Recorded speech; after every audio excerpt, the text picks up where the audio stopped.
Se já é sempre chato ter que defender um filme ou uma série de reacionários babacas da internet que vão despejar os seus preconceitos em cima da produção, imaginem ter que fazer isso de um filme ou uma série ruim. É isso que eu vou ter que fazer hoje, porque eu vou falar de Rainha Cleópatra, que é a nova série documental da Netflix e que gerou tanta controvérsia, gerou tanto pânico, gerou tanto chilique, gerou tanto escândalo na internet que eu vou ter que falar também sobre essa parte da polêmica e vou ter, como eu falei, que defender a série nesse ponto de vista, apesar de eu ter achado ela um desastre.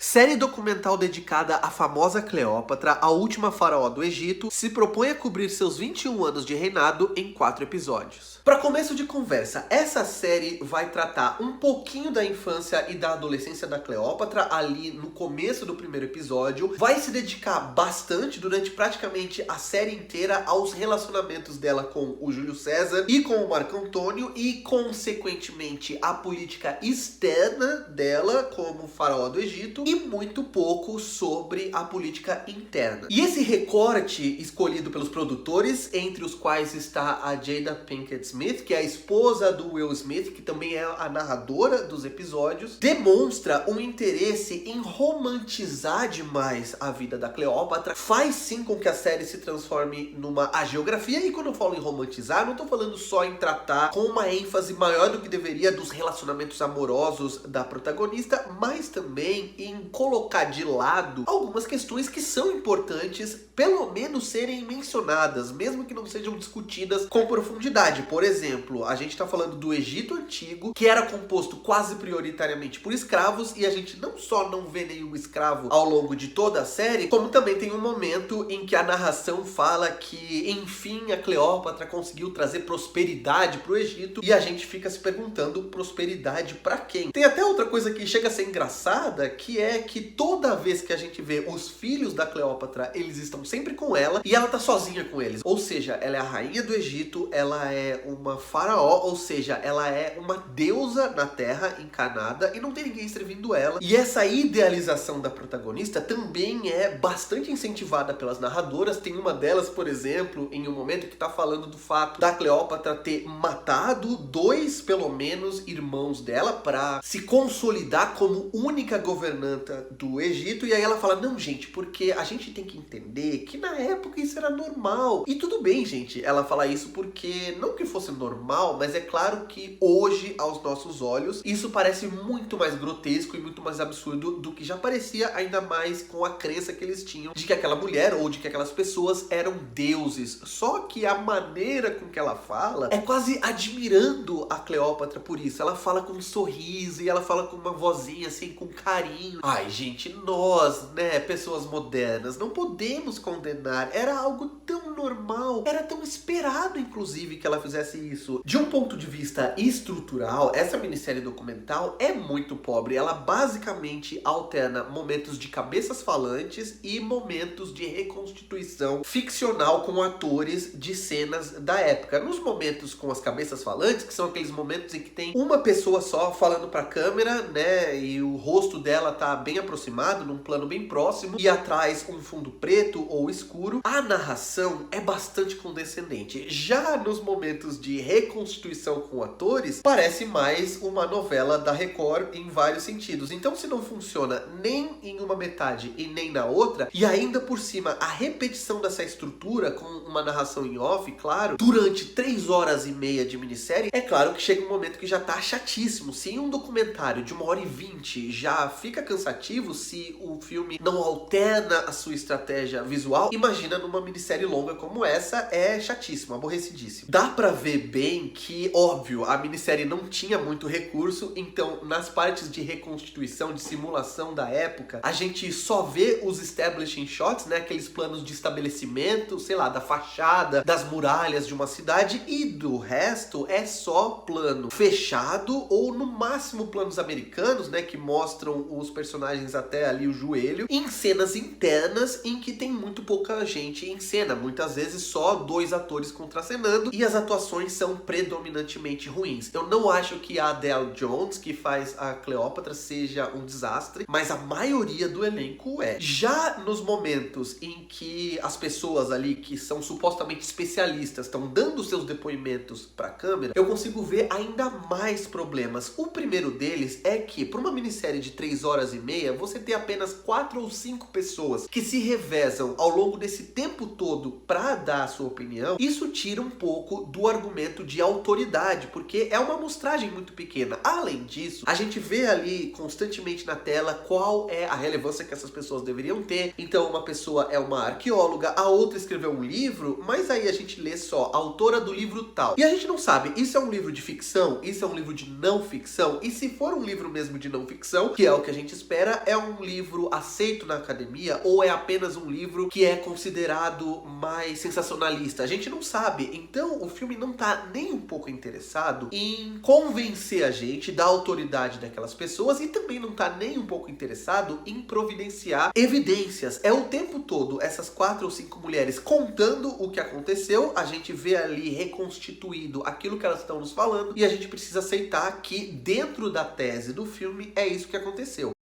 Porque não se engane, todo documentário apresenta uma tese, nenhum documentário é imparcial, então não adianta tentar acusar o filme de parcialidade, porque todo documentário é. Mas como eu falei, a diferença de uma tese acadêmica e de um documentário é que no documentário, muitas vezes, há mais argumentação, há mais evidências, há mais provas e muitas vezes essas provas são um pouco mais frágeis. Só que para analisar o filme, eu acredito que, independentemente de qual seja a tese que está sendo desenvolvida, apresentada pelo filme, a gente precisa pensar no quão convincentes ou não essas evidências apresentadas são, e aqui nem existe o interesse sequer de apresentar evidências. Então, como documento histórico, né, que é isso que é um documentário, é um documento histórico, é um filme que não tem autoridade nenhuma e que ainda por cima, por todos os motivos que eu falei até aqui, é absolutamente tedioso.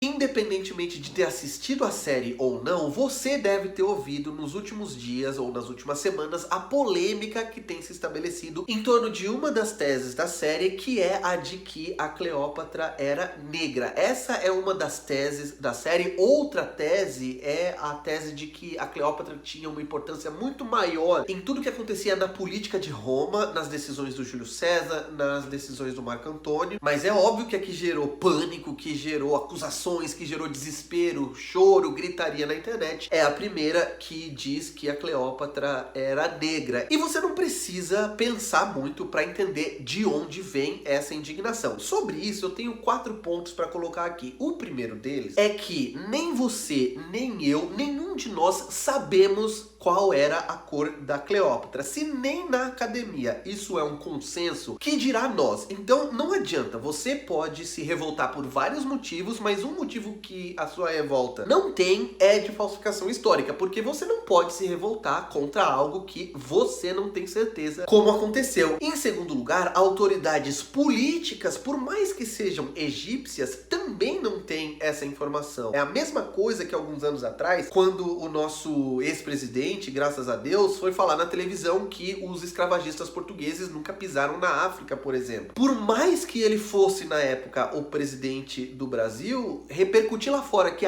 Brasil, ou brasileiros, ou autoridades brasileiras dizem que os portugueses nunca pisaram na África para escravizar ninguém, que era culpa dos próprios africanos, isso não significa nada, porque quem precisa fazer essa reconstituição, quem precisa entender sobre essas informações e quem é a autoridade real são os historiadores. Então aqui, quando teve aquela notícia de que o Egito está dizendo que ela não era negra, essa é uma informação irrelevante. E logo depois, é engraçado que as pessoas que ficaram revoltadas e que usaram esse argumento das autoridades egípcias a favor delas, depois ignoraram que saíram várias publicações, assim, na mídia mesmo, vários textos em sites e várias notícias de que historiadores começaram a se manifestar. Em uma dessas matérias, por exemplo, dizendo que entre a Adele James James e a Elizabeth Taylor, que é a atriz que fez a versão mais famosa de Cleópatra até hoje, a verdadeira Cleópatra tinha uma cor muito mais parecida, provavelmente, com a da Adele James do que com a da Elizabeth Taylor. Outro argumento que você não pode ter é que,